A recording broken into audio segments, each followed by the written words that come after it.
i dobrodošli u podcast Preduzimanje. Ovo je naša prva epizoda u kojoj je gost Sonja Dakić. Samo da vam ispričamo malo o podcastu. Njega smo pokrenule Ivana i ja, koja je moj kolega, co-host, partner u nezločinu i svašta još nešto lepo. Zato što smo želeli da dokumentujemo razgovore sa nekim jako cool ljudima koji rade neke super stvari. To su uglavnom preduzetnici i oni su ljudi. U suštini želimo da prikažemo čime se oni bave, šta rade, kako je taj put izgledao, da li je bio trnovit, što su bile dobre i loše strane. I zato je sa nama sada naš prvi sagovornik, moja draga prijateljica, koleginica, mislim da je ovo default neki, saradnik, jedna divna osoba Sonja. Ivana će vam malo ispričati o njoj. Da, Ivanice, izvoli. Šta reći o Sonji što već ne znate? Ako kažemo daj telene, onda ćete se vjerojatno setiti Sonje iz neke druge priče. Sonja je jedna od prvih žena koja je počela da se bavi online prodajom u Srbiji i definitivno prva u zemlji koja je pošla za rukom da na svom proizvodu dobije oznaku eko. Sonja se više ne bavi pelenama, njena deca su porasla, a sam daj je prerasla, tako da Sonja sada radi nešto potpuno drugačije. Pa ćemo o tome sa njom i pričati. Sonja se najviše bavi mentorstvom i pomaganjem drugim ljudima, naročito ženama, pa ćemo mi pričati danas o tome kako to Sonja radi, zašto to radi, na koji način i kako možda može i vama da pomogne. Tako da ćemo sada krenuti sa našim pitanjima, pa ćete malo više slušati Sonju, a malo manje nas. Tako je. Sonja, dobrodošla. Potrudile smo se da te predstavimo. Možda imaš nešto da dodaš? Izvoli. Da, ja volim kad me drugi predstave, zato što obično kažu neke stvari bolje nego ja. Tako da mislim da ćemo ovo ostalo proći kroz pitanja. Tako da hvala vam na pozivu i na prilici da otvorim serijal podcasta. Tako da verujem da ćete negde svojom energijom i idejama zaista dovesti neke super ljude da pokažu svoje priče. Mislim da to je jako važno i posebno danas kad ima puno toga, mislim da su nam svima potrebni primjeri lokalnih superheroja, kako ja volim da stvarno mislim da među nama ima sjajnih ljudi i da njihove priče treba da se čuju. To si baš lepo sročila, bolje nego što smo mi kad smo smišljale ovo otvaranje, tako da hvala ti. Prvo pitanje, pošto ga Ivana nekako želela da ga pita, ja ću prepustiti njoj, tako da je Ivana izvoli. Da, ono što smo htjeli prvo da te pitamo jeste šta je ono što te najviše iznerviralo u posljednjih mjesec dana? Pa evo, ako s obzirom da je septembar ove interesantne 2020. godine, meni jedina asocijacija na septembar uvek bila i ostala škola i s obzirom da sada imam dva školarca i muža koji radi u školi, trenutno moja najveća obsesija jeste da pokušam da shvatim kojim danima kada ko ide u školu i da sve svoje obaveze koje mogu radim od kuće jer prosto ne mogu se skoncentrišem da shvatim kada mogu da izađem ili ne. Opet nekako ta nova dimenzija kako oni sad idu po smenama svaki drugi dan i sve to neko uklapanje je prilika da vežbam svoju fleksibilnost svaki dan. Tako da prva stvar koju ujutru ustanem ja pitam koji je danas dan, shvatim koji ide kad u školu i onda mogu, znači vrlo sam okrenula sam se da kažem najkratkoročnije mogućem planiranju. Naravno da imam kalendar za narednih mjesec dana gde i kad treba da budem. Ali na dnevnom nivou se trudim bukvalno da idem to kao i sata u sat, da nekako mi kao porodica pre svega nađemo mehanizam koji za nas funkcioniše, pa da onda vidim kao šta mogu ka spoljnom svetu da pružim. Znači iznerviraš se čim ustaneš i onda si mirna cijel dan. Pa ne iznerviram se realno, ali mislim, kako da kažem, ja poslednjih 5 godina sam jako puno vremena i novca uložila u lični razvoj i edukaciju i to me dovelo dotle da ne mogu da kažem da se ne iznerviram, ali da mnogo brže prolazim kroz neke situacije. Zaista me danas malo toga dira. Znači ono što me iznervira je možda na prvo mesto ljudska glupost i lenjost. To nikada neću razumeti, ali ove druge stvari mi prosto nisu dovoljno bitne da bih dozvolila da mi ugrožavaju vreme. Prosto ono što je meni negdje bilo važno i zašto sam neke odluke velike donela u svom životu, to je zato što sam u jednom trenutku shvatila šta su moji prioriteti i da prema njima želim da radim, da živim i da biram sa kim ću i kako da svoje vreme provodim. Tako da meni je to došlo sa 40 godinama. Nadam se da će nekim ljudima doći ranije, ali je lepo kada se nekako poravnam sa tim kao gde smo, šta smo i prema tome nekako posložimo svoj život, onda mnogo manje ima i tog nerviranja i frustracije i svega. Tako da to ne znači da je sve cveće i ono kao duge, nego da prosto, ok, prihvatate stvari kakve jesu, kao što je ova godina takva kakva jeste i gledamo, ok, šta možemo da uradimo. Tako da mislim da smo to svi hteli, ne hteli ove godine naučili makar. Na lakši ili teži način. Tako je. Hvala. Ovo je nekako i odgovor koji sam ja očekivala, sad znajući Sonju, radeći sa njom poslednjih nekoliko godina, i u suštini to pitanje i proisteklo iz toga ti koja si tako jako pozitivna i opuštena. Ne baš je bilo pitanje kao, ok, da li ima nešto što i Sonju nervira. Tako da hvala ti na tome. Da se malo nadovežemo na ovu godinu kakva jeste. Da li ima nešto u prethodnom periodu što te iznenadilo dobro ili loše? Što bi žela da podeliš nama? Pa loše ono što jeste, mislim, ja sam pričala baš s jednom drugaricom i pričali smo to o virusu i o svemu tome. Ja sam rekla, ja se ne plašim virusa kao virusa. Mislim, toliko toga ima, da kažem, nažalost, toliko svega ima oko nas. Mislim, ja se mnogo više plašim ljudi i medija i onog nečeg. I ono što je mene možda u cijeloj ovoj situaciji pritislo jeste situacije koje su bile u Srbiji sa demonstracijama. To je bio moment kada sam ja osjetila da me preplavljuju i neke emocije i potrebu da se malo povučem i da razmislim šta i kako. Tako da mislim da je ono što je negde loše, što je isplivalo, eto ta neka sistemska, ono kao sistemske neke stvari na koje mi nažalost kao ne možemo u potpunosti da utičemo.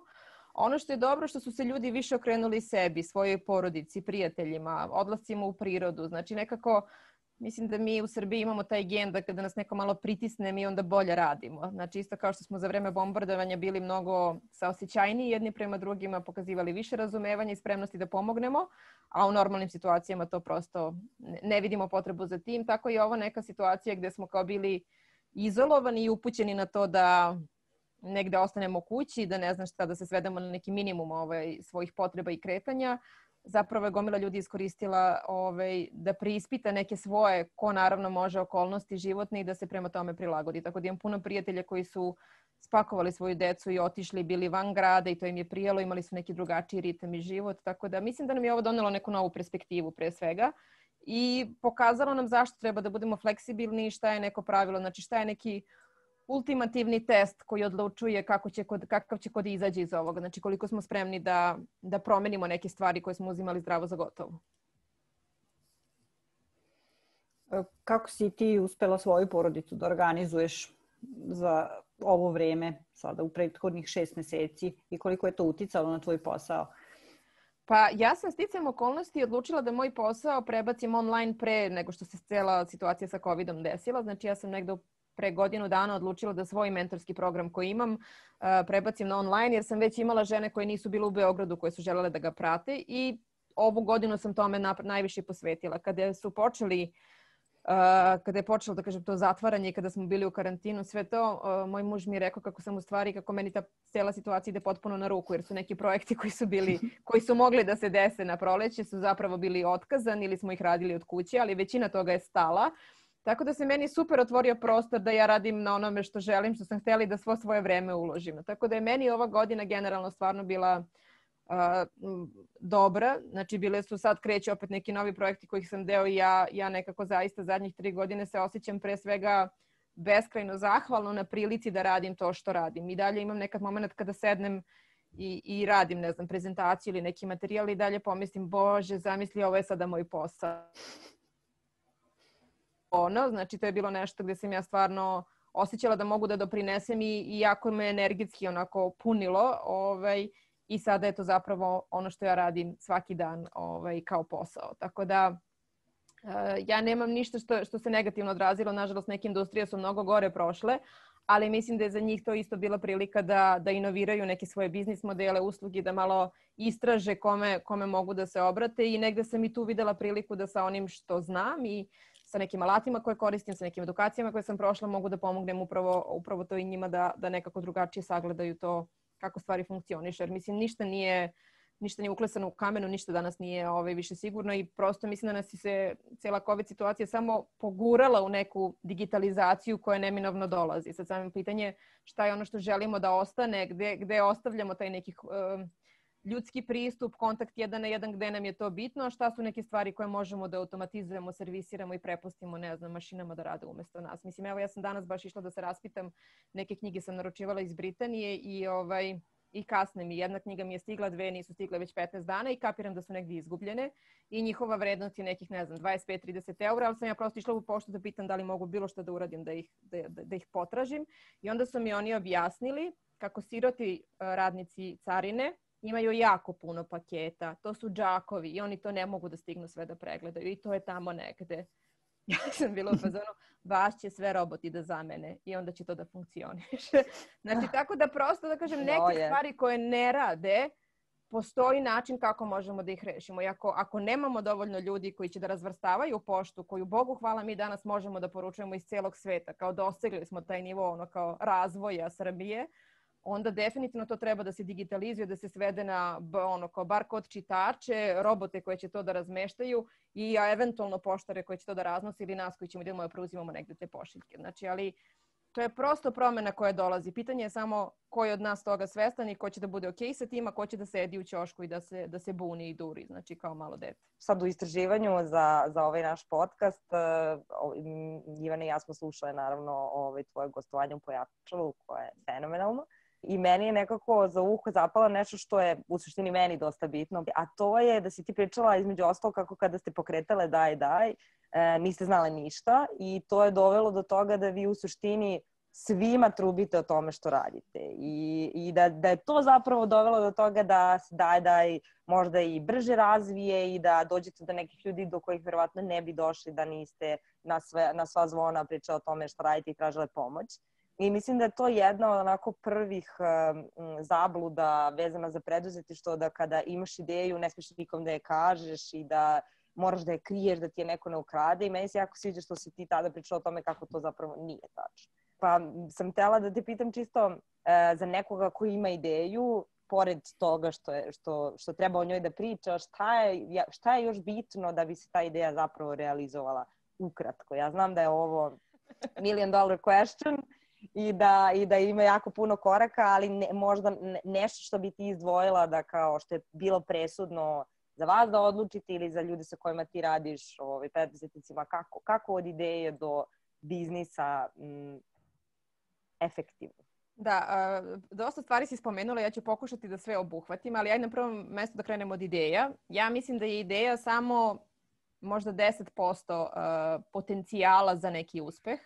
I to što ih ljudi kriju i neće da ih dele, da kažem, to je njihova, ne mogu da kažem ni mana ni greška, nego prosto time sami sebe ograničavaju. Znači sad samo da bih dala sliku na to, ja kad sam krenula sa Daj, znači ja sam se bavila grafičkim dizajnom, to je moje formalno obrazovanje. Ja sam ušla u tekstilnu industriju o kojoj ništa znala nisam. Znači ja ne umem da šijem na običnoj kućnoj mašini, ne umem da razlikujem vrste mašina i štepova, ništa od toga bukvalno ne znam. Ja sam kad sam ušla prvi put u halu da kupimo naše industrijske mašine, ja sam bila u fazonu, ovo je predivno, šta vam je ovo? Oni su rekli, to je mašina za vest, to ti ne treba. Ja sam bila u fazonu, okej. I zahvaljujući, znači iz te tačke nultog znanja sa velikom, znači ludačkom kao željom da nešto napravim, sa ludačkim entuzijazmom, ja sam bukvalno svima išla i bilo fazono, trebaju mi etikete. I onda kao ko zna, neko ko zna. I onda se nađe drug koji radi kao dizajner u nekom domaćem kao isto brendu i koji mi kaže, u Požarevcu imaš firmu, zove se tako i tako. Srećem, tad je internet još uvek 2010. Mislim, imali smo ga. I ja sam sve to kao pretraživala i nalazila. I danas kada držim radionice, ja zaista ljudima kažem, znači ja radim sa njima business canvas, radim mapiranje ideja, sve te stvari. Ja kažem, ono što mi je bitno da znate, da ja stvarno ništa od ovoga nisam znala i da mi je za neke stvari o kojima ćete vi danas razmišljati, meni je trebalo 2,5 godine peške da dođem do njih. Ja bi jako volela da sam imala nekog da sedne sa mnom i kaže čekajte da razmislim o ovim stvarima i prosto bi me dovelo brže dotle. Ali negde ja sam morala da rastem kroz taj proces, ali sam uvek bila otvorena da učim. Znači iz te pozicije da znam da ne znam, ja sam uvek bila i došla sam u situaciju da sedim sa direktorom firme Extreme Intimo koji je prijatelj moje prijateljice koja ga je pozvala da ga pitam za neke normative, cene, znači za nešto što ja pojma nisam imala da li sam ja to dobro uradila, da mi čovjek kaže koji iz iste industrije, koji ima ogromnu kompaniju, da kaže da, u redu je, to je normalno, to funkcioniše tako i tako i da sa mnom 45 minuta, da kažem, podeli zaista neke tajne biznisa, ajde da tako ih stavim. Tako da šta je potrebno? Potrebno je stvarno hrabrost i istrajnost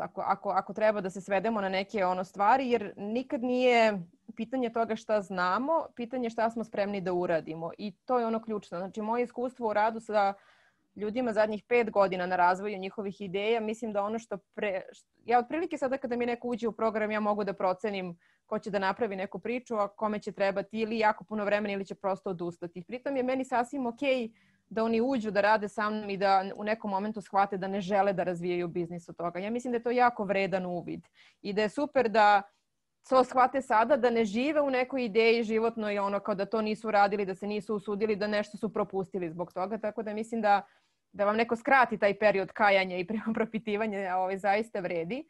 I oni su negde zahvalni na tom procesu, ali mislim da je ključno i to je kao sa decom što kažu. Znači, onaj koji hoće, njega ne možete da zaustavite. Znači, taj će da pogreši 1000 puta i dalje će da ide i da pokušava da nađe način kako će nešto da završi. Onaj koji neće, ko nema taj kapacitet, njega ne možete da pogurate. Ja sam se na početku u tim svim mentorskim programima u kojima sam bila, ja sam jako se osjećala, ne mogu kažem neuspešno, ali bi mi bilo krivo kada radim sa nekim, kada vidim da je ideja dobra, kad se meni dopadne i kada vidim da oni koji stoje iza nje prosto ne rade to, nego su tu zbog nekog projekta, zbog neke novčane znači onako, da kažem, projekat radi projekta je u pitanju. I onda sam prestala da se ložim sa godinama. Onda sam shvatila da to nije moja odgovornost. Da je moja odgovornost da ja dođem za taj sto i da donesem sve što znam, svoje iskustvo, svoje informacije i da od druge strane zavisi šta će ona sa tim da uradi. Meni se i danas dešava, znači ja sa svima kojima radim u mom mentorskom programu, ja kažem cimajte me, pitajte me, ako ne znam ja znam dosta ljudi, znači neko će znati, ali prosto nekada dok me neko nešto ne pita, ja ni ne znam da li nešto znam, što kaže gde te informacije sve stoje. Na što pola njih uvek odgovori, pa da, ali ja mislim da si ti stalno u gužvi. Ali ja za prave stvari uvek nađem, znači ja za dobre ideje uvek nađem vremena, ja za dobra pitanja uvek nađem odgovor. Poenta je da neko dođe sa dobrim pitanjem. To je to, znači ljudi danas očekuju da im vi nešto uradite, da im vi nešto završite. Nisu spremni da sa tim što dobiju, znači od vas, neku informaciju da je bilo što da zaista to do kraja izguraju. Tako da mislim da je ta negde, i to se vidi kada pričate sa ljudima. Ja tačno danas mogu da procenim ko će da uradi sve što je moguće da ta ideja zaživi i zato je mali procenat biznisa koji uspeva i zato što je mali procenat takvih ljudi. Spomenula si da si ti sada više nego voljna da pružiš i pomoć i podršku ljudima koji su istrajni. Samo u još jednom momentu da se vratimo na početak i nećemo više s tim gnjaviti. Ko je tebi bio najveća pomoć i podrška kada si počinjao? Pa svakako moje porodice. Znači na prvom mestu suprug Srđan i moja majka. Ona je uskakala kad god je trebalo da se čuvaju deca, da se ide bilo šta, da kažem, kad sam putovala, kad sam bila na nekim događajima. Ali pre svega znači ta podrška koja dolazi od strane partnera je za mene bila neizmerna, jer mislim da je ono mnogo prilika kada sam ja sumnjala, preispitivala, nisam bila sigurna, razmišljala da odustanem, on je verovao više nego ja. I to je nešto što nekako ja sam i pre njega to negde imala i svoje porodice. Znači imala sam ljude oko sebe koji su negde u meni vidjeli ogroman potencijal. I meni su te stvari jako značajne bile za moj razvoj. I mislim da odatle negde ide moja motivacija podrške drugima. Na neki način sa onim što danas znam, znači meni je jasno da ja nekome mogu biti, jer jako je teško kada nemate podršku u svom bliskom okruženju. Jako je veliki izazov kada se preispitujete i kada nema niko da dođe da vam kaže, slušaj, to je normalno. I ja zato mislim da treba da pričamo o greškama, o neuspesima, o sumnjama, o odustajanju, o svemu tome. Znači sve je to deo naše priče. Ljudi vide vaše intervjue, vide vaše nastupe na konferencijama i zamišljaju da je to, što kaže, jedan divan svet. Znači iza toga stoji jako puno rada, neprospavanih noći, nošenja balasa materijalom u 10 sati uveče na drugi sprat. Znači puno toga stoji iza toga što ljudi nisu spremni da vide. I tada je bitno da vam neko kaže da je to kroz što vi prolazite da je okej da ste u haosu, da ne znate šta treba da uradite u toku dana, da zadaci dolaze sa svih strana, vi ne znate kako da prioritizujete svoje stvari, da sredite svoje financije, da je sve to okej i da vremenom lagano rešavate jedno. Znači ne možete da znate sve, možete imati neke preferencije u smislu s čemu ste bolji, ali preduzetništvo po meni isto kao roditeljstvo je najbolji poligon za lični razvoj. Znači, i ko je spreman da uči i da se menja, taj će da uradi nešto. Ko je tu krut i prosto što kaže ne da, taj će ostati tu gde je. Ja sam samo htjela da se nadovežem na nešto što si ti rekla vezano za izazove i greške i kako je u suštini to nešto o čemu se ne priča dovoljno. To je jedan od razloga zašto smo mi pokrenuli i jedno od glavnih pitanja u podcastu jesu ta, zato što mi svi vidimo tu grandioznu, lepu stranu priče i mislim da to dovodi ljudi do toga da imaju pogrešnu predstavu, da ponekad misle da kao eto sad je sve mnogo lakše, sad može da se pokrene biznis i da se nešto uradi za 3 dana, što verovatno je lakše nego što je ranije bilo, ali suština je da uglavnom mi vidimo tuđe uspehe i retko kad neuspehe, a ono što je činjenica da se iz tih neuspeha i izazova najviše uči. Tako da nekako neke lekcije koje drugi prolaze i koje možda mogu da pomognu nekome da mu malo skrate put, i to je nešto što mi želimo da prikažemo ovde. Ali na to je fast forward za nekoliko pitanja. A pošto pričali smo sada o tome ko je tebi pomogao i ko ti je bio podrška, da te pitam, odnosno da podeliš sa nama kako i kome ti pomažeš sada, pošto ja znam da ti to radiš u jako širokom luku, velikom obimu, kako ti uzvraćaš to? Pa da, ja volim da kažem da prosto zaista meni su neki ljudi i poznati i nepoznati razna neka vrata otvorili. I negde, mislim, ja njima u tom momentu ničim nisam mogla da uzvratim. Osim hvala, da kažem, nisam imala ništa mnogo za njih, niti su oni očekivali nešto što je da kažem, još veličanstvenije. I ja negde osjećam tu potrebu da ja danas nekom ista ta vrata otvorim. I mislim i nadam se da će sutra neko moje deci da ih otvori, jer ja verovatno neće biti, da kažem, u toj prilici da to uradim direktno za njih. Ali da, ja sam od 2015. Bila sam prvo u mentorskim programima koje Erste banka organizovala, to je Superste konkurs koji je 5 godina, svake godine, da kažem, pod tim negde programom funkcionisu i tu smo preko 200 neverovatnih mladih timova imali sa fenomenalnim idejama. Onda Social Impact Award koji takođe za društveno odgovorno preduzetništvo, podeli znanje pa i preduzimanje. Znači to su neki mentorski programi koji su zamišljeni da iz godine u godinu neke mlade podržavaju. Tako da sam ja najviše radila sa ženama i sa mladima.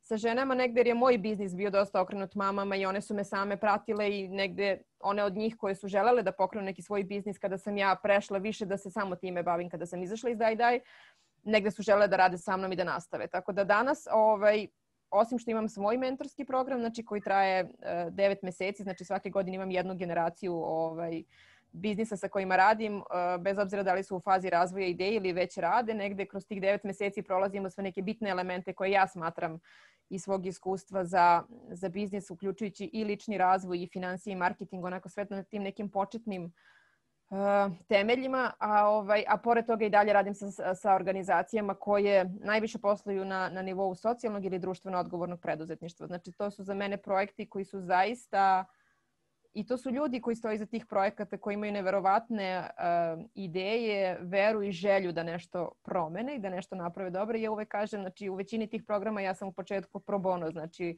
radila, nisam dobila nikakve honorare, odvajala sam svoje vreme, da kažem, ulagala sam ga da im pomognem. I kada bi me pitali zašto to radim, ja stvarno na stranu toga što generalno mentorski odnos jeste jedna dvosmerna ulica iz koga obe strane rastu, znači kada su otvorene za to. Ali generalno, ja kažem, ja sam imala jedan biznis i jednu ideju koju sam želela da oživim i to sam uspela. Ja imam još sijaset ideja kako ovaj svet može da bude bolje mesto, ali nemam dovoljno resursa i vremena da se svima njima, da kažem, bavim. I ja verujem da drugi ljudi sa svojim znanjima i sa iskustvima i sa svojim interesima mogu da naprave neke super projekte, a da ja sa onim što znam mogu da doprinesem da oni to možda lakše, brže i bolje realizuju. Tako da, že kažem, ne mogu ja sve sama, ali mislim da svako od nas može da uradi svoj deo. I nekako ja sam sa ovim što danas radim našla model koji je taj moj deo. Znači i negde ljudi koji rade sa mnom, ja volim da sve što radim bude prilično jednostavno, praktično, primenljivo i zato radim baš sa preduzetnicima. Znači ja ne držim treninge po kompanijama, ne radim sa velikim preduzećima jer to nije moje okruženje. Ja volim da radim sa ovim ludacima koji imaju te neverovatne ideje i veliko srce pre svega koje stoji iza njih i zaista je zadovoljstvo onda raditi sa njima, da kažem, onda je to neka potpuno druga priča. ja ću samo da se nadovežem, pošto sam ja jedan od tih ludaka kojima svi Sonja pomagala i pomaže.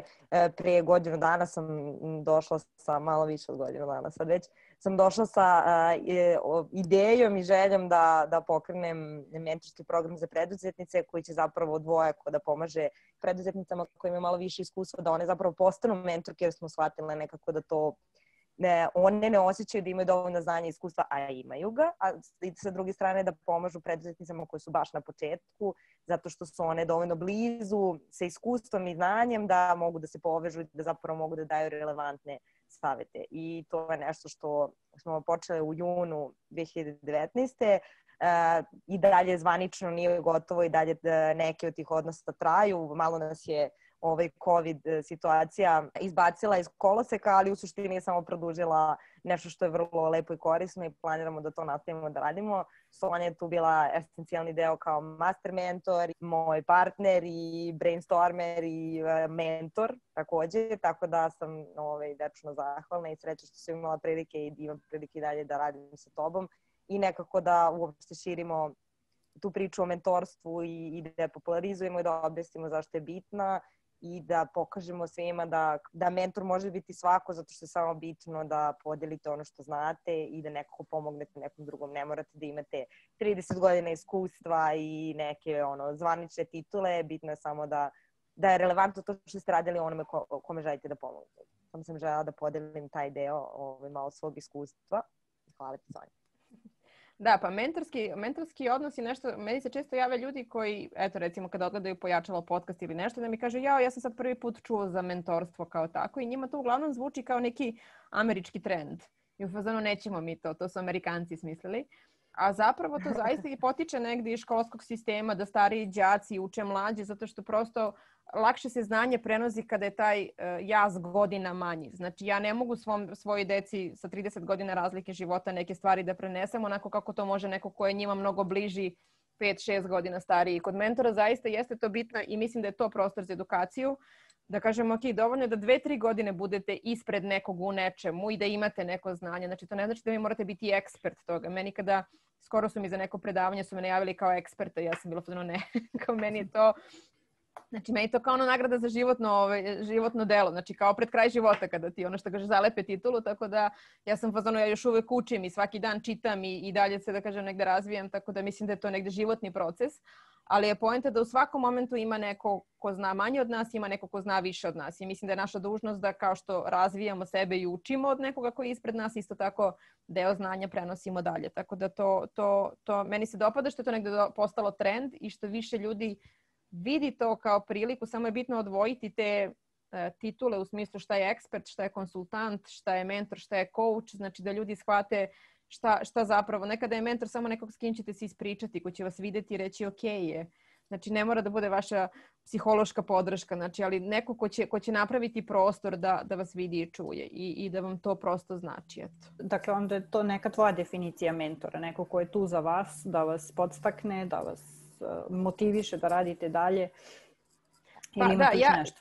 Da, pa po meni je to kombinacija znanja, iskustva i motivacije. Ja uvek kada mi neko kaže kako ga je neki moj članak ili ne znam govor motivisao, uvek kažem ok, šta ste uradili sa tim. Ja ne volim da ostanem samo na nivou motivacije, mada nekada ljudima treba, da kažem, taj vetar u leđa. Ali mislim da je uloga mentora ono što je velika prilika za grešku, velika zamka, jeste da ne budemo štaka svom mentiju. Znači da ne budemo neko na koga će on uvek da se oslanja da kaže aha, sad ne mogu da donesem odluku. Znači mene ljudi često pitaju za neke odluke njihovim biznisima. Ja kažem, ja uvek mogu da kažem šta bih ja uradila, ali ja ne mogu da ti kažem šta ti treba da uradiš. To je znači potpuno, ja ih uvek vraćam na tu ličnu odgovornost i na to neko lično posmatranje. Ali po meni je mentor nešto između coacha i konsultanta. Znači neko ko može da nekim pitanjima da vam otvori prostor da razmislite i da dođete sami do odgovora, ali također nekim svojim znanjem i iskustvom da vam da neke smjernice i ja obično na takve stvari odgovaram da ja u toj prilici ili ja ako sam imala takvu situaciju, ja sam uradila tako i tako. Tako da Mislim da je to jako bitno i drugo što moramo da imamo negde, da budemo svesni da ljudi, generalno mi ne primamo savete od drugih ljudi. Naš mozak je tako projektovan da kada dođe savet od drugih ljudi, ti će mi kažeš.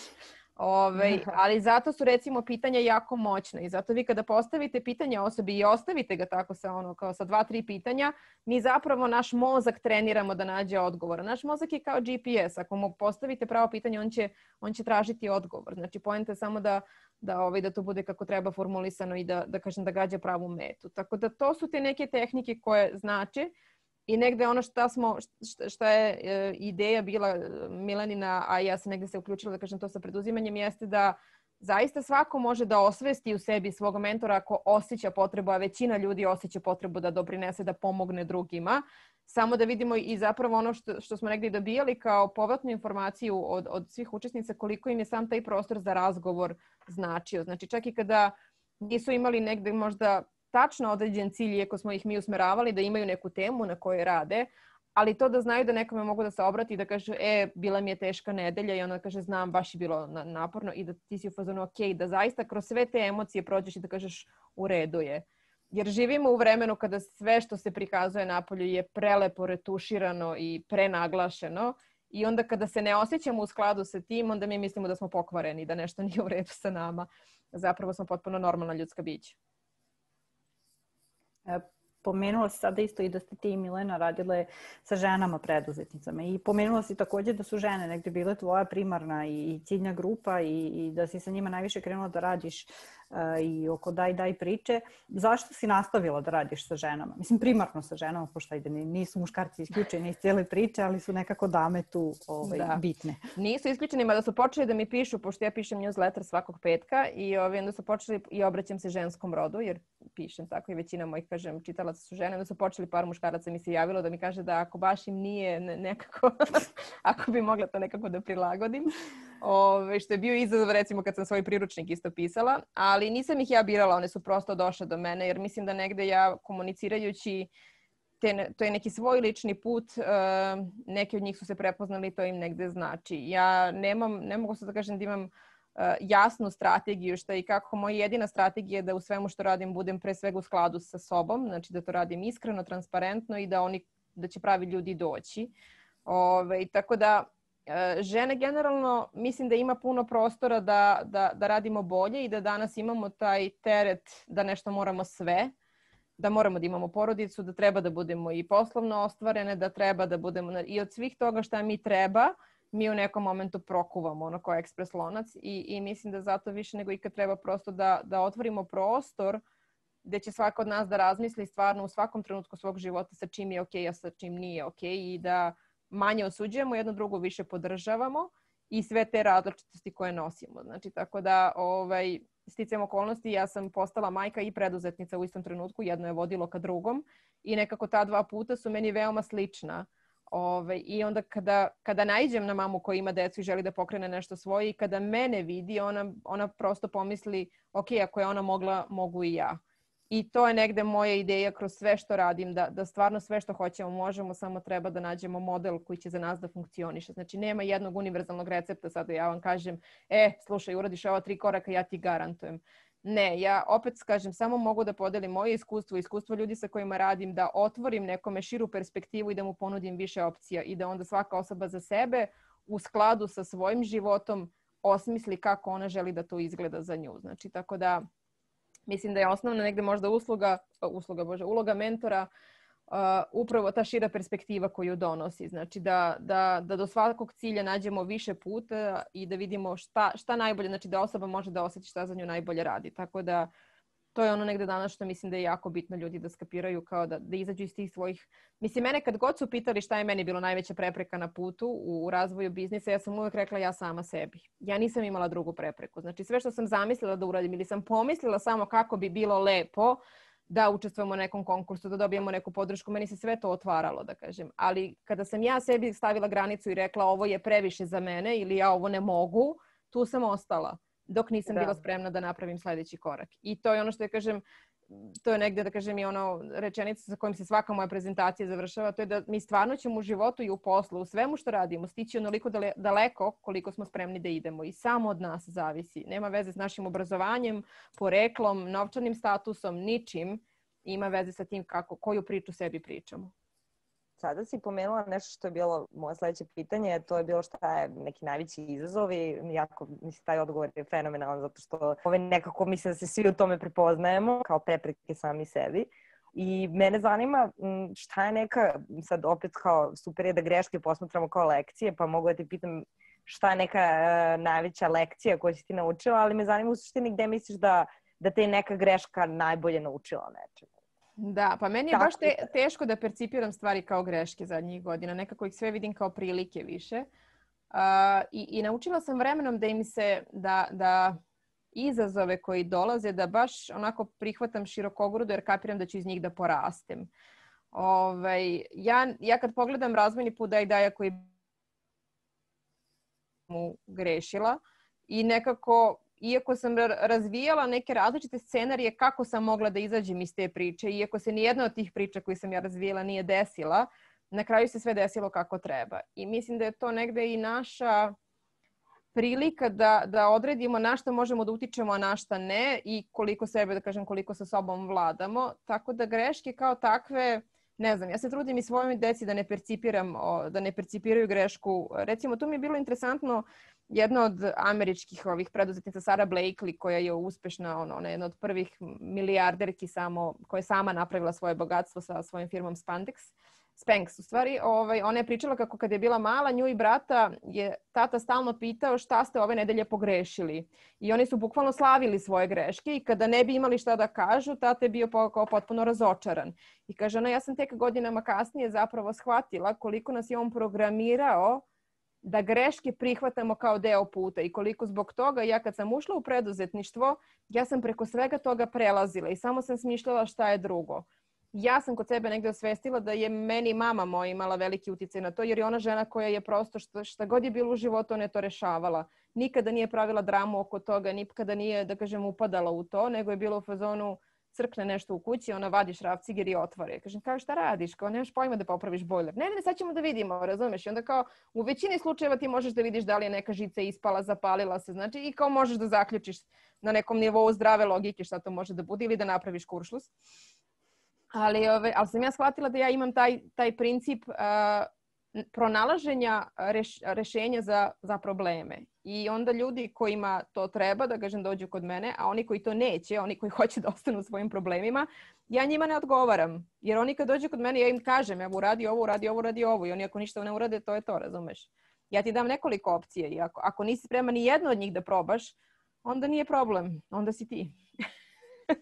I to je bitno da budemo svesni, znači šta su naše bitke, a šta nisu. Znači nekada prosto mi upadnemo u neke projekte, priče, nemam pojma šta, ali to zapravo nije ono što treba da bude. Tako da mislim da je jako bitno vremenom preispitati šta su stvari oko kojih hoćemo da zalegnemo, koje su nama bitne, a šta su neke stvari gde ćete prosto reći ok, to nije za mene, to nije deo moje priče. Sjajan odgovor. I eto sad nekako, ajde kad smo se već dotakle i izazova i preduzetnice i sve, da li smatraš da postoje neki izazovi, nećemo ih zvati greškama, nego izazovi koji su specifični za žene i sa kojima se susreću samo žene preduzetnice, ili smatraš da je to opet nešto što smo možda mi negde prvo mi same projektovale sebi u glavi, pa smo onda to tako i kao društvo nastavili da projektujemo dalje. I kako uopšte, šta govori ženama, kako znači one da se nekako, kako bih rekla, izdignu iz tih svojih polnih uloga, koje su opet negde delom i nametnute i negde smo tako isprogramirane od malena, neke od nas nismo sve. Kako da shvatimo da u životu možemo da radimo šta god želimo, da možemo da uzmemo i šrafciger i da popravljamo bojler i da to nije muški posao, gde negde da nađemo sebe u celom ovom svetu ovakvom kakav je. Da, pa mislim, to mene kada pitaju kao šta je to žensko preduzetništvo i po čemu se razlikuje, ja uvek kažem razlikuje se upravo po tome kako mi tome pristupamo. Znači, preduzetništvo kao jedan mehanizam, ako ga posmatramo, on ima određene elemente i oni rade na određeni način. Znači, vi da bi vodili neki biznis, morate da imate neku ideju šta radite, o finansijama, znači nekakav plan gde vi šta kako hoćete stignete i tu postoje razni alati kako se na tome radi. Ali ono što jeste negde izazov, što mi kao žene kada pristupamo tome, i to je najbolje pokazuje na statistika kako žene reaguju kada pročitaju oglas za posao. Znači mi kada pročitamo oglas za posao i kada ispunjavamo sve karakteristike, znači sve zahteve koji su spomenuti u oglasu, mi dalje razmišljamo da li smo dovoljno dobre za taj posao i da li treba da se prijavimo. Muškarci kada ispunjavaju 60-65%, oni su u fazonu idem, prolazim, nema problema, napravit ću priču. Znači to je sad onaj kao muški i ženski princip. Ja mislim da nam trebaju oba i da kažem i jedna i druga strana treba da razvijemo oba i da ih imamo, ali ono što negde većina žena ulazi u biznis ili iz potrebe, u smislu da su ostale bez posla, da treba da zarade novac za porodicu ako se razvedu ili nađu se u nekoj životnoj situaciji, ili da imaju neku zaleđinu pa nešto krenu da razviju kao hobi pa to pokaže da ima potencijal za nešto ozbiljnije. Ali ono što nam fali jeste ta neka hrabrost. I mene je skoro neko pita kao šta ti radiš? Ja kažem ja učim ljudi da budu hrabriji. Kao ne razumem, zar ti ne radiš nešto na temu preduzetništva? Ja kažem da, ali to je samo maska. To mi je samo scenografija zapravo. Zato što ja kad, recimo u mom mentorskom programu, jesu većinski žene i ja sam zbog njih uvela negde tu celu priču ličnog razvoja gde prolazimo i kroz pitanje unutrašnjih kritičara, unutrašnjih mentora, nekih strahova koje mi imamo, blokada i obrazaca koje koristimo da ne uradimo, da odlažemo neke stvari. Znači od toga da li ćemo se pojavimo na društvenim mrežama, da li ćemo da izađemo negdje na televiziji, na neki bazar. Znači onako neke svakodnevne izazove. I to je negdje stvarno, onako, moj mentorski program pre svega počinje sa ciljevima. I to sa ciljevima za život, a ne za biznis. Jer sam imao fazon, ako pričamo samo o biznisu kao tamo nečemu, a ne uklopimo ga u naš životni dizajn, to neće da radi. Jer ćemo mi stalno da se osjećamo ako imamo porodicu ili bilo kakvu drugu, da kažem, partnera, roditelja, znači nekog sa kojim gradimo neki odnos, mi ćemo stalno da se preispitujemo da li smo dovoljno bile ovdje ili smo dovoljno bile onda. I stalno će taj balans da nam bude više kao kamen oko vrata, a ne kao neka prilika da prosperiramo na oba polja i da se razvijemo. I onda je poenta da stvarno napravimo ideju kako mi želimo da naš život izgleda. I onda da vidimo kako se taj biznis uklapa u to. Znači, ja bi verovatno mogla da zarađujem mnogo više para, da radim kao trener, pošto sam NLP trener već 3 godine, znači da radim kao NLP trener treningi u kompanijama, ali mene to ne interesuje. Znači, to nije okruženje koje mene inspiriše, to nisu ljudi sa kojima ja mislim da mogu da napravim maksimum. Onda ja pristajem na to da u nekom drugom okruženju stvaram, ali mi to daje priliku da moj život izgleda tako da ja sa svojim vremenom raspolažem, da mogu da putujem, da budem sa porodicom, sa prijateljima. Znači, negde onako, da kažem kao, ja imam tu slobodu da zadnjih 10 godina upravljam svojim vremenom u potpunosti, naravno uklapajući te sad školske smene i sve ostalo što dolazi sa decom i porodicom, ali je to dalje jedna ogromna sloboda koju imam i ta sloboda dolazi sa određenom cenom. Ja nemam platu svakog prvog u mesecu. Sad to je ono pitanje, ok, zašto smo spremni? Žene negde generalno vole više sigurnost nego slobodu, a to vam je negde pitanje ko je za posao, a ko je za preduzetništvo. Znači oni ljudi koji streme sigurnosti, oni vole da budu deo sistema, da dobijaju platu, da imaju zdravstveno osiguranje, da znaju kada im je godišnji odmor. Ljudi koji vole slobodu, znači koji njima to veća vrednost, oni negde osjećaju taj potencijal da sa nečim što rade mogu da promene nečiji život, da mogu da donesu i da mogu sebe neki svoj potencijal da ostvare. I to je ono što pravi možda osnovnu razliku. Tako da se vratim sad na ono pošto sam malo odlutala, ali mislim da ono gde je, zašto mene recimo motiviše rad sa ženama jeste upravo to oslobađanje od tih nekih i društvenih i kulturoloških stega i naših ličnih okvira, jer ja kažem isto, ja sam sama imala taj trip da će moj život da bude prosečan zato što ja nisam upisala fakultet koji sam želela. I shvatila sam da ne mogu da ga upišem jer kao taj test opšte informisanosti ja nikada neću položiti. Meni sada dete idu u 6. razred i kada dođe sa udžbenikom iz istorije ja sam u fazonu ništa od toga ne znam. Mislim, to kao s jedne strane to jeste sramota, ali s druge strane ja sam imala ozbiljan otpor da učim napamet godine i ratove. I da mi je neko tu istoriju predstavio na drugačiji način, kao što je ja danas deci predstavljam kroz neke priče, biografije žena u Srbiji koje su napravile neverovatne promene, ja bih je verovatno zavolela i volela bi da je istražujem. Ali ideja kao pamćenja godina i ratova je za mene bila potpuno neprihvatljiva. Ja sam imala jedinicu iz istorije u 6. ili 7. razredu, više se i ne sećam. Tako da mislim da je to negde, to su neke stvari koje treba da osvestimo kod sebe i da kažemo ok, Ja nisam osoba koju interesuju opšte informacije. Ja gomilu opštih informacija ne pamtim iz svog opšteg obrazovanja, ali za ono što me interesuje, ja sam u stanju noćima da sedim i da učim. I za ono što je meni, da kažem, negde važno, ja sam u stanju i da platim i da odem na edukaciju i da budem tamo danima i da ne pravim pitanja, ono ni oko čega, ali je to meni važno. Znači, sad je bitno da negde napravimo zaista balans i da žene shvate kada se negde ne uklapaju, kada im nešto ne ide, da to znači da verovatno negde drugde bi se mnogo lakše uklopile i mnogo pre, da kažem, i prosperirale i napredovale, ali da moramo da napravimo taj prvi iskorak. Znači da kad pogledamo taj oglas ili kad osetimo neku priliku, kad dobijemo neki poziv, da se ne preispitujemo 100 godina da li sam, nego da kažem ajde da probam. Ajde da vidim. Da. Jer je to ono što kako muški, da kažem, mozak razmišlja. Oni su fazonu idu sve, brate. Ili pa šta bude biće. Ali je totalno neverovatna razlika postoji. Tako da mislim da je to najveći možda prostor za rad. Ne, apsolutno. Ja samo, jako mi je smešno zato što kada smo pokretale program pre godinu dana, desila se baš situacija koju ti pominješ. Znači nama se, pošto je to prvo trebalo da bude program koji je invite only, ali nekoliko devojaka otkazalo i onda su one rekle da li možemo da podelimo ovaj poziv za uključenje u mentorski program malo šire, čisto da, eto, pošto mi ne možemo da vam učinimo uslugu. I u roku od 48 sati se nama prijavilo 50 žena, a poziv je bio otvoren da se prijave i mentorke i mentorine. Znači, to je bilo na njima da izaberu kako će se prijaviti, u kojoj ulozi će se prijaviti.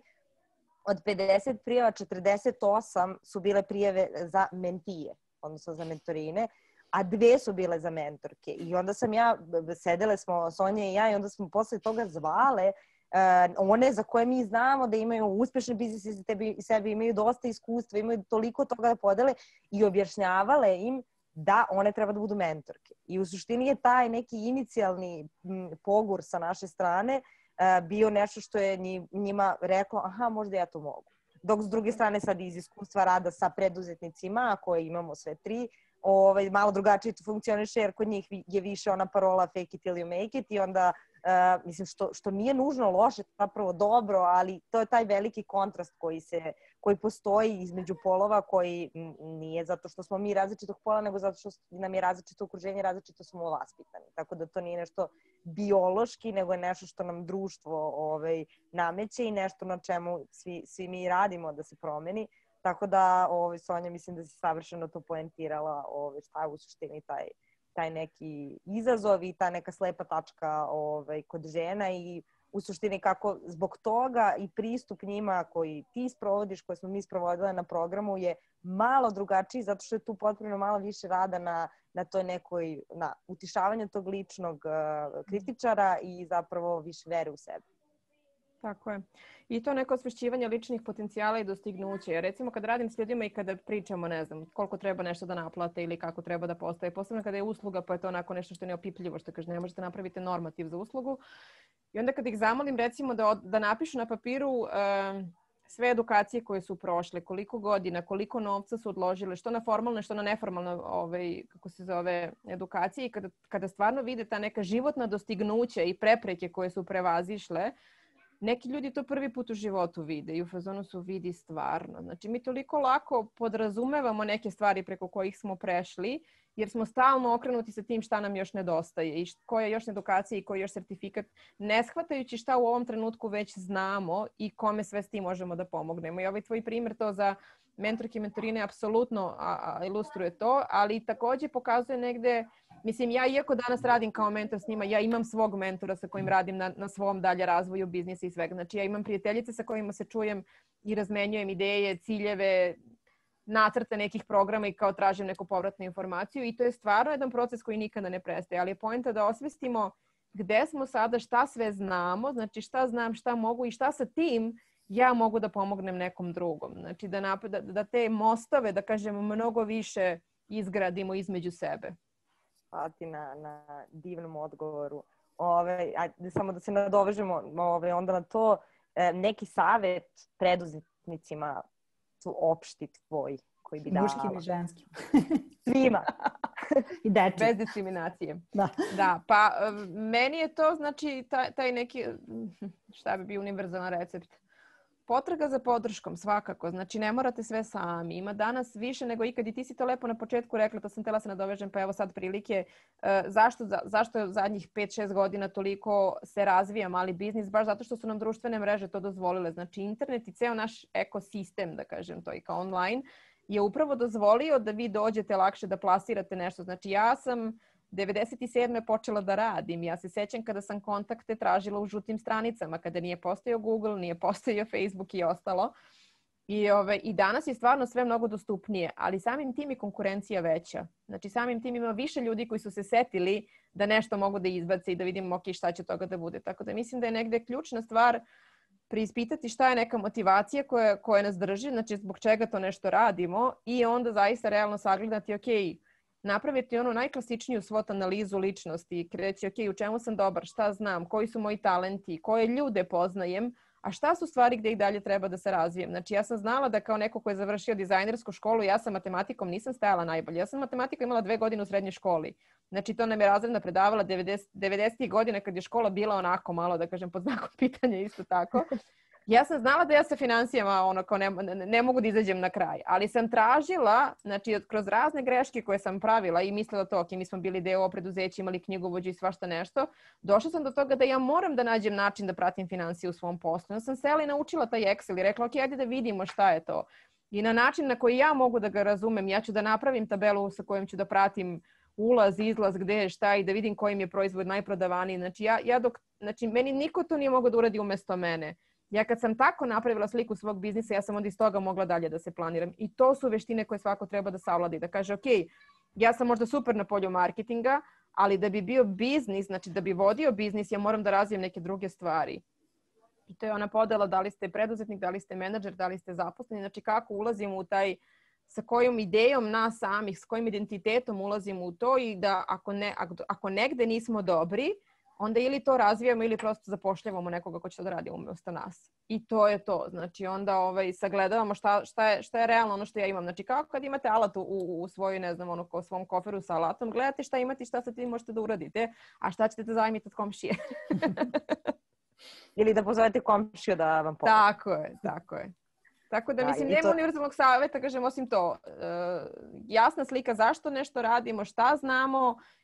I većina ljudi koji dolazi kod mene, oni traže neki jasan plan. Znači, jasan plan dolazi tako što stavite upravo ove stvari na papir i kažete, šta znam, šta mogu i šta mi nedostaje i kako ću do toga da dođem. I onda korak po korak gradite. Ne možete sve da znate odmah i za neke stvari su potrebne stvarno godine, ali onda krenete na taj put korak po korak i to na kraju nešto ispadne. Ispadne nešto fenomenalno vrlo često, tako da treba imati hrabrosti i tražiti podršku. Da, uvek. Nešto što smo zaključili svi. Da li postoje neke knjige, podcasti, blogovi koje želiš da preporučiš drugima, da podeliš sa drugima, da se i oni da uživaju u njima? Pa evo ovako, od domaćih negde na tu temu preduzetništva, ako već o tome svemu pričamo, znači Pojačalo je nešto što jako lepo prenosi priče, kao što je moja firma ima divne tekstove. Ivan Minić to jako lepo radi i mislim da je to super format da ljudi vide stvarno kako izgledaju neke priče koje smo možda znali sa te spoljne strane, a ne poznajemo zaista, nismo znali priču iza. Mislim da je to super. Također jedan ženski podcast, Nikolina Andrić vodi, ona se inače bavi edukacijom na polju virtualnih asistenata, ali u svom podcastu godinama, ona ga sad mislim već negde možda 2 ili 3 godine radi, u gostima su uglavnom bile žene koje samostalno rade, da li kao virtualni asistenti ili imaju neki biznis. I mislim da su to onako baš lepe svakodnevne životne priče tih mikro malih onako pojedinaca koji su napravili neke svoje onako uspehe i ostvarili neki svoj potencijal. Od ostalih stvari ja uglavnom pratim strane, tako da negde dosta materijala, knjiga i svega toga čitam na engleskom. Recimo, jedna od meni onako inspirativnih žena jeste Marie Forleo, koja onako donosi neki potpuno egzotičnu kombinaciju edukacije, inspiracije i zabave u svemu tome i meni lično služi da me podsjeti da sve što radi može da bude još zabavnije. Znači da uvek tu dozu zabave i radosti vratim i onda to sve ide mnogo lepše. Također Tara Moore čiji sam program prošla veliki iskorak pre 2 godine kao za fasilitatori i dosta toga koristim negde i u svom programu koji je upravo onaj coach koja je godinama radila sa ženama i negde primetila baš te obrasce koje mi sve imamo bez obzira odakle smo, obrazovanje, godine, nemam pojma, društvo i ostalo. Imamo te neke onako bagove bukvalno na koje stavimo i njena knjiga je i prevedena kod nas kao veliki iskorak, finesino izdanje. Kroz tu strukturu onako baš prolazi sa nekim praktičnim pitanjima. Ja je preporučujem svima sa kojima radim. Ja imam taj neki onako set knjiga koje preporučujem za preduzetništvo. To su Mit o preduzetništvu. Mislim da je to najpraktičnija knjiga koja postoji da shvatite šta je biznis i kako treba da razmišljate o njemu. Zatim izašla je skoro kod nas ova Merite ono što je važno. Ja je zovem žuta knjiga, pošto ima žutu koricu.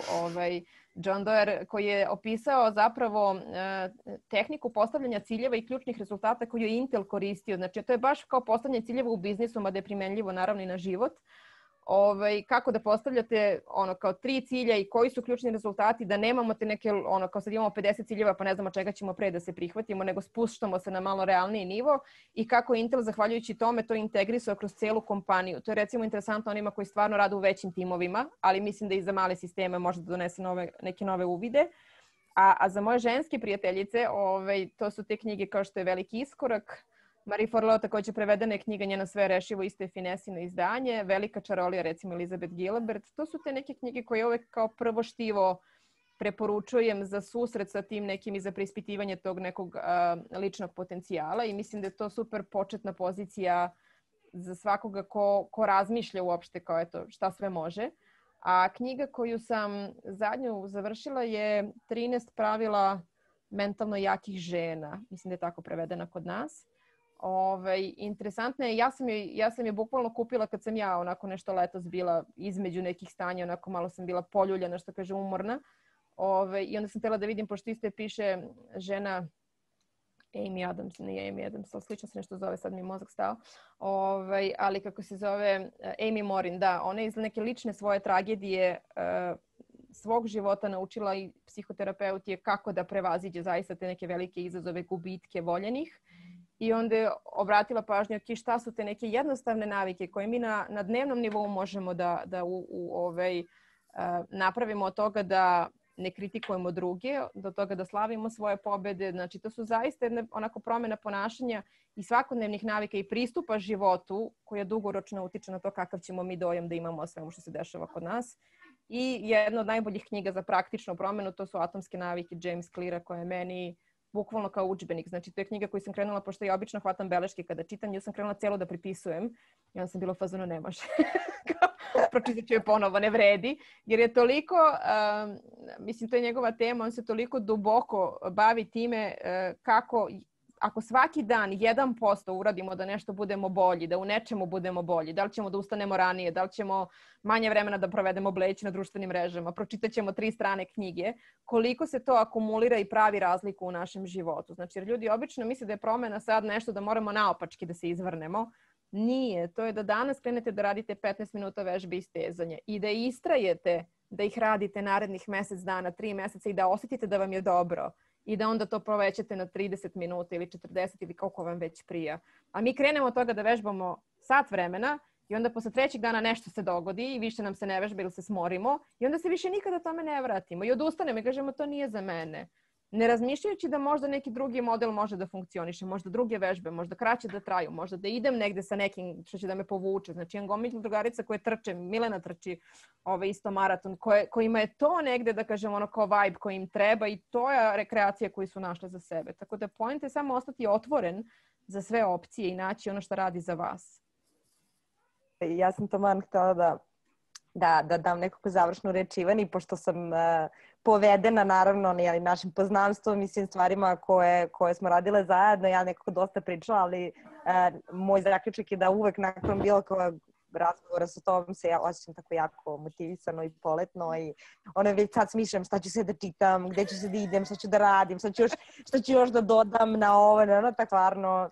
Stvarno sam zahvalna što imam prilike da te imam u životu, zato što je nekako tako inspirativno i tako me tera da nešto preduzmem. Da, evo sad jedva čekam da se ovo završi, da onda popišem sve što sam smislila tokom ovog podcasta, tako da po meni to je najveći uspeh i nekog sagovornika, nešto što kod mene može da se desi kada s nekim razgovaram, tako da jako sam ti zahvalna. I hvala ti puno što si ovde sa nama i što si tu nekako nam pomogla da probijemo led. Ovo je bilo veliko uživanje, nekako potpuno suprotno onom teškim počecima koji se inače nekako tipični. Meni je ovaj razgovor tako nekako lak i lep i jako prijetan, kao i svaki sa tobom.